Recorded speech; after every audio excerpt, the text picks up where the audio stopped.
ପିଲେମାନେ ଆଜି ପଢ଼ିବା ଅ ଠାରୁ ଲ ପର୍ଯ୍ୟନ୍ତ ଇଂଲିଶରେ ସ୍ପେଲିଂ। ତେବେ ଚାଲନ୍ତୁ ଭିଡ଼ିଓଟିକି ଷ୍ଟାର୍ଟ କରିବା। ଓଡ଼ିଆରେ ଅ, ଇଂଲିଶରେ ଏକୁ ଅ କୁହନ୍ତି। ଆ, ଡବଲ ଏକୁ ଆ କୁହନ୍ତି। ହସେଇ, ହସେଇକୁ ଆଇ କୁହନ୍ତି। ଦୀର୍ଘଇ, ଡବଲ ଇକୁ ଦୀର୍ଘଇ କୁହନ୍ତି। ହସଉ, ହସଉକୁ ଇଉ କୁହନ୍ତି। ଦୀର୍ଘଉ, ଦୀର୍ଘକୁ ଡବଲ ଓ କୁହନ୍ତି। ରୁ, ଆର୍ ୟୁ ରୁ କୁହନ୍ତି। ରୁ, ଆର୍ ଡବଲ ଓକୁ ରୁ କୁହନ୍ତି। ଏକୁ ଇ କୁହନ୍ତି। ଅଇ, ଅଇକୁ ଏ ଆଇ କୁହନ୍ତି। ଓକୁ ଓ କୁହନ୍ତି। ଓଉ, ଓ ୟୁକୁ ଓ କୁହନ୍ତି।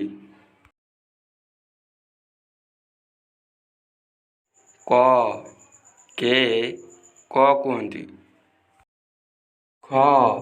ଖକୁ କେ ଏଚ୍ ଏ ଖ କୁହନ୍ତି। ଜିଏ ଗ କୁହନ୍ତି। ଘକୁ ଜି ଏଚ୍ ଏ ଘ କୁହନ୍ତି।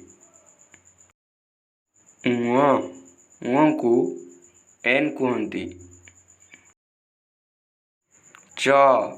ସି ଏଚ୍ ଏ ଚ, ସି ଏଚ୍ ଏଚ୍ ଏ ଛ, ଜେ ଏ ଜ, ଝ ଜେ ଏଚ୍ ଏ ଝ, ନିଅ ଏନ୍ ୱାଇ ଏ ନିଅ, ଟି ଏ ଟ, ଠ ଟି ଏଚ୍ ଏ ଠ, ଡି ଏ ଡ, ଢ ଡି ଏଚ୍ ଏ ଢ, ଣ ଏନ୍ ଏ ଣ, ତ ଟି ଏ ତ, ଥ ଟି ଏଚ୍ ଏ ଥ, ଦ ଡି ଏ ଦ, ଧ ଡି ଏଚ୍ ଏ ଧ, ନ ଏନ୍ ଏ ନ, ପ ପି ଏ ପ,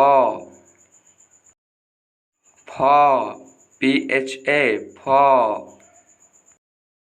ବ ବି ଏ ବ, ଭ ବି ଏଚ୍ ଏ ଭ, ମ ଏମ୍ ଏ ମ, ଝିଅ ଜେ ଏ ଝିଅ, ର ଆର୍ ଏ ର, ଳ ଏଲ୍ ଏ ଳ, ଡବ୍ଲୁ ଏ ୱ,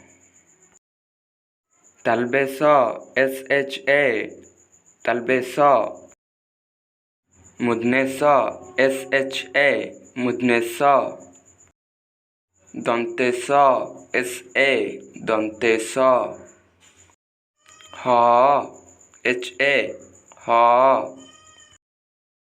କ୍ଷ କେ ଏଚ୍ ୱାଇ ଏ କ୍ଷ, ୟ ୱାଇ ଏ ୟ, ଲ ଏଲ୍ ଏ ଲ। ପିଲେମାନେ ଆଜିର ଭିଡ଼ିଓରେ ଆମେ ଶିଖିଲେ ଅ ଠାରୁ ଲ ପର୍ଯ୍ୟନ୍ତ ଇଂଲିଶରେ ସ୍ପେଲିଂ। ଭିଡ଼ିଓଟି ଭଲ ଲାଗିଥିଲେ ଆମ ଚ୍ୟାନେଲ ନୂଆ ଶିକ୍ଷା ଟିଭିକୁ ଲାଇକ୍, ସବସ୍କ୍ରାଇବ୍, ସେୟାର କରିବେ।